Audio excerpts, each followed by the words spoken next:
Yo, Moto Samuel, papunta na sa kwarto para magtrabaho na kami ng design sa Kisame. Pero pumasok muna ako sa CR para mag-picture-picture. Dahil bumalik na ako sa trabaho kaya hinahanap na ako yon. Maya-maya, natapos na kami. Tignan yung Kisame, pero maraming pag-design yan.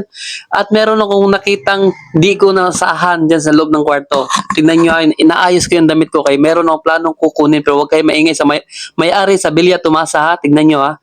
Papakita ko sa inyo. Yun no, maraming candies malapit sa salamin niya no. Yan, kukunin ko yan lahat yan. Huwag kayong maingay ha.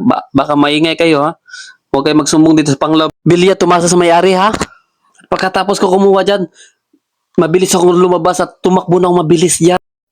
Joke! Peace! Yun, tuwang-tuwa ko, nakauwi na ako sa bahay. Meron akong dalawang balot na dalang candy na durian. Dalawang klaseng candy yan na durian. Chewy durian and candy durian yan. Yung green. Masarap yan po. And pagkatapos ko mag-video-video dyan, yun, nalaglag ang lahat.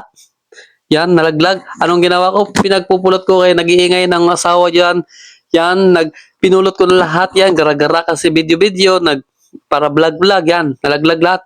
Pulot-pulot tayo dyan. Wala akong bra. Kita, wala akong bra. Sorry, wala akong bra. Pagkatapos ko po niyan, tingnan nyo ang nangyari sa kakakain ng candy yun. Yun, nagpapasalamat po ako sa may-ari na Bilya Tumasa Resort Panglao. Di na ako mention, baka bawal.